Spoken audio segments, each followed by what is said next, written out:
예, 안녕하세요. 부세하려면 10분 세금 이야기입니다. 예, 이번 시간에는 그 주택임대 사업자, 그 거주주택 비과세 관련해서 좀 다룰 거고요. 틈틈이 제가 이제 주택임대 사업자 관련 내용들을 좀 올릴 건데요. 이거를 주택임대 사업자를 지금 등록을 하셨거나, 그리고 지금 등록을 준비하시거나, 뭐 이렇게 그런 과정이 있는 분들은 아마 들어놓으시면은 많이 도움이 될 거고요. 세금, 제가 이제 절세, 여기도 포인트들이 있습니다. 그런 방법도 좀 다룰 거고요. 이게 한 7, 8차례 정도 좀 나눠서 해야 될 것 같아요. 각 섹터별로. 일단은 기본적인 거부터 제가 룰부터 이렇게 잡고 가고요. 그 다음에 이거를 이제 인지했을 때 좀 응용할 수 있는 부분, 예, 이제 그렇게 좀 갈 거고요. 그리고 이번 시간에는 이제 본격적으로 하기 전에 일단 4년 단기 임대주택 있죠? 예전에 하신 분도 많고요. 지금도 이제 4년 단기 이제 생각하시는 분도 있는데 무조건 4년 단기가 안 된다기보다도 단지 뭐 종부세 합산이라든가 여러 가지가 있겠죠. 그래서 유불리를 따져볼 필요는 있다는 거예요. 단기로 갈지 장기로 갈지는 상황별 지금 따져볼 필요 있는데 오늘은 이번 시간 단기를 통해서 일단 기본 예, 흐름부터 한번 제가 잡아볼까 합니다. 자, 이제 보면은 일단 거주주택 비과세가 이제 올해 2월 12일 날 이제 개정되면서 좀 이슈 됐죠. 예, 이제 개정 전에는 기존의 거주주택 다 비과세 해주고 그리고 이제 그 임대 등록 마치고 이제 또 2년 거주하면 그 부분 일정 부분 비과세 해주고 이랬는데 이제 개정 후는 싹 바뀌었죠. 거주주택도 한 번만 해주고 그리고 임대 마친 후에도 다 전체 양도 2년 거주 요건을 만족하든 안 하든 전체 양도 차익을 과세하겠다. 예, 이런 내용이 있는데 제가 이제 차츰 말씀드리겠지만 이게 다 적용되는 건 아닙니다. 기존 했던 분들은 기존 혜택을 가져갈 수 있고요. 그리고 예전에 취득한 이제 임대주택이 있을 거 아닙니까? 그거 등록할 때도 예, 어떻게 짜느냐에 따라서 그 기존 조건으로 다 할 수가 있습니다. 그거는 제가 차츰 말씀드릴 거고요. 뭐 지금 요즘 많이 개정돼서 좀 복잡할 수 있는데 예, 그거를 제가 하나하나씩 정리해 드릴게요. 요건별로. 그리고 이제 이렇게 개정되면서 이제 사업자 등록 의무화가 됐죠. 지금 주택임대사업 이제 처음 이거 영상 보시는 분 예, 이런 거 있으니까 한번 참고하시고 그럼에도 불구하고 제가 하나 올려드린 게 있어요. 꼭 이렇게 그 등록 안 해도 크게 이제 불이익을 없을 분들 예, 이런 것도 지금 제가 올려놨으니까 그 내용을 참고하시고요. 자 이제 한번 본격적으로 들어가 보죠. 자 거주주택 비과세는 실제적으로 뭐 나온 거는 2011년 이건 제가 참고로 좀 말씀드린 거 10월 14일 이후부터 좀 적용된 내용이에요. 2011년 그때 조건이 뭐였냐? 지금과 크게 뭐 다를 거 없는데 그때는 이거였어요. 공시지가 6억 이하, 지방 3억 이하 조건을 등록 당시 만족해야 되고 5년 이상 임대를 하면은 지금 개정 전 내용 있죠? 이게 다 그때 나온 내용이거든요. 이거를 그대로 적용 이렇게 해주겠다 이런 내용이었어요. 그런데 이것 때문에 2017년 그때도 그렇고 좀 참고로 여기는 제가 거론한 것도 있지만은 2년 거주잖아요. 근데 제가 보는 시각은 2년 보유거든요. 이게 좀 논란의 소지가 있다는 거죠. 그거는 제가 이 영상 안 보신 분도 있겠지만 한번 관심 있는 분들은 보세요. 약간 어려운 내용이긴 한데 제가 볼 땐 이건 2년 보유만 해도 되는데 논란의 소지가 있다는 겁니다. 나중에. 예, 일단 그건 그렇고 자 5년 이상인데 근데 주택임대사 등록할 때 5년 등록하는 건 없습니다. 이것 때문에 옛날에 등록할 때 많이 혼선을 좀 가져갔어요. 없고 이제 세법상 양도소득세, 뭐 종합부동산세, 그 세법상 5년 기준을 둔 거예요.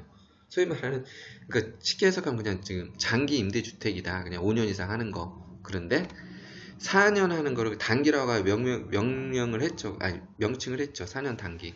자, 그런데 제가 이제 왜 이것도 다루면서 말씀드리냐는 건 뭐냐면은 4년 단기로 하신 분들도 5년 이상은 등록하셔야지 이런 비과세 혜택이 가능해요. 그런데 이거를 지금 잘못 알고 계신 분들이 꽤 많아요. 기존 등록하셨던 분들도 그렇고 예, 이제 이 영상을 보시면은 좀 바로 잡으시고요. 혹시 잘못 알고 계셨던 부분이 있으면 이번에 등록하시는 분 만약에 한다고 그래도 4년 단기로 해서 5년 이상 채우지 않으면 이 임대주택 그 비과세 혜택 해당이 안 됩니다. 만약에 예를 들어서 4년을 단기를 해더라도 만약에 6년 이상 하게 되면은 거기에 대한 또 이렇게 장기 임대주택에 대한 추가로 장기 보유 공제를 또 해주는 게 있습니다. 이런 거는 그냥 모르면은 그냥 넘어가는 거고요. 뭐 내가 더 세금 신고하면은 뭐 그것도 뭐 방법이 없는 거고요. 예, 이런 혜택이 있습니다.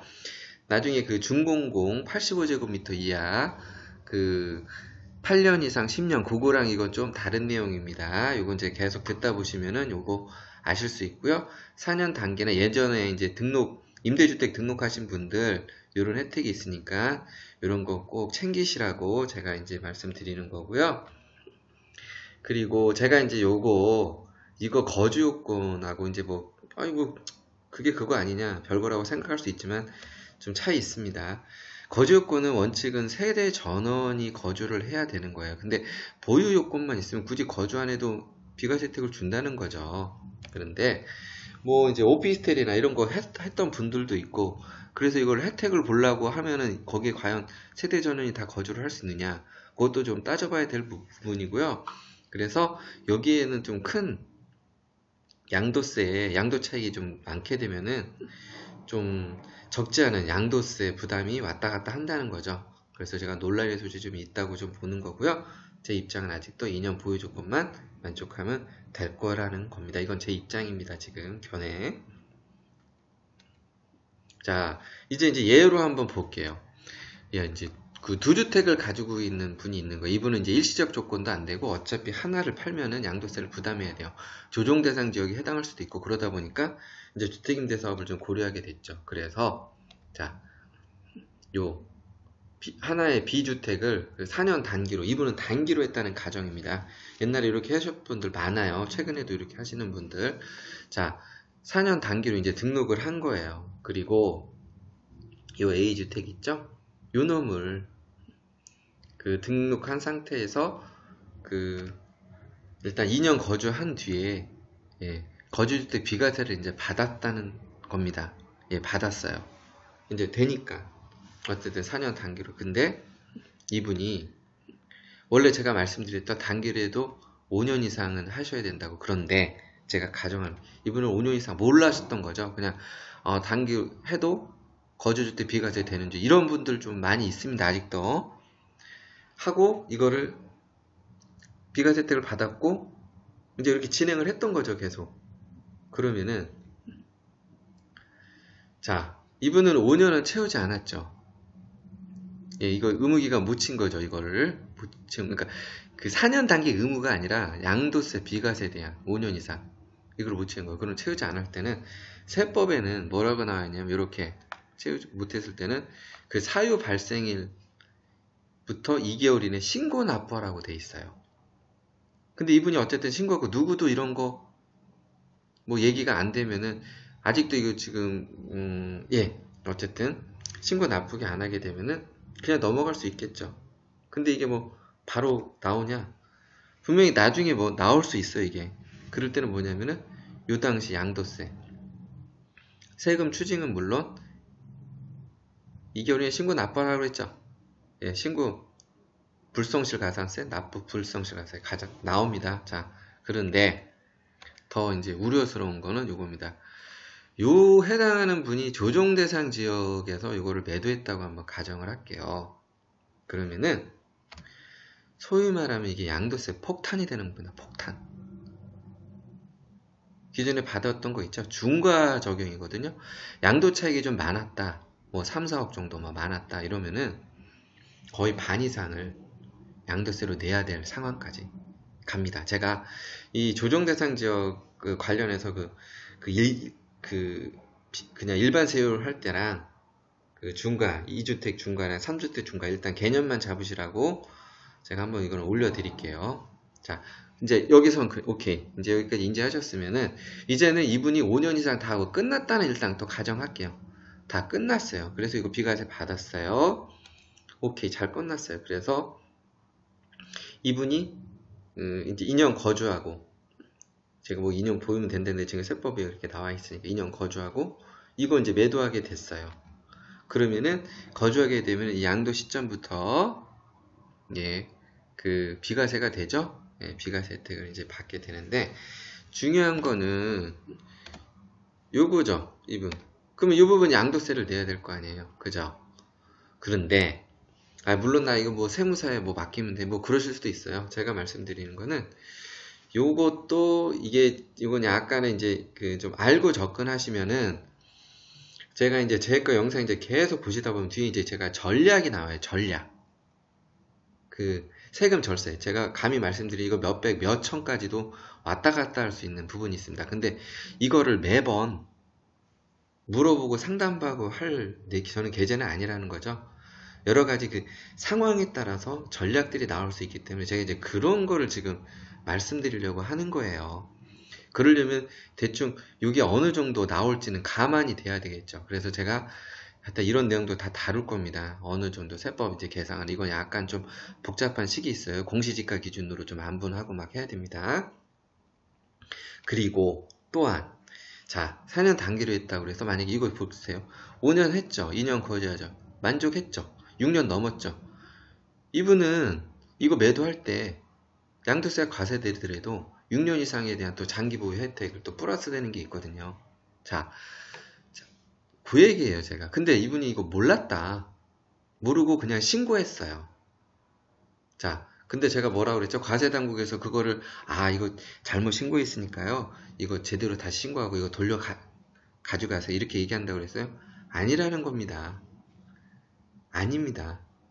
그러니까 이거를 실제 더 신고할 수도 있는 거고요. 아니면은 또 계산을 잘못해서 또 잘못 신고할 수도 있는 거죠. 그러면 또 똑같이 내려오겠죠? 예. 일단 그런 부분, 제가 이거 그래서 어렵다고 보실 게 아니라 일단 이런 거 개념을 잡고 일단 룰을 알고 나중에 이제 계산, 이거 산수거든요. 그러니까 그렇게 하게 되시면은 나중에 이거 충분히 도움이 많이 되실 거예요. 자, 그러니까 요거 이제 장기 보유 추가 공제가 된다. 실제로 이게 뭐 개정이 많이 되다 보니까 제가 뭐 그 얘기 드렸잖아요. 이제 쑥된 표현으로 세무사님한테 저도 이제 상담하다 보면 다 얘기가 틀리다는 거죠. 사안별로.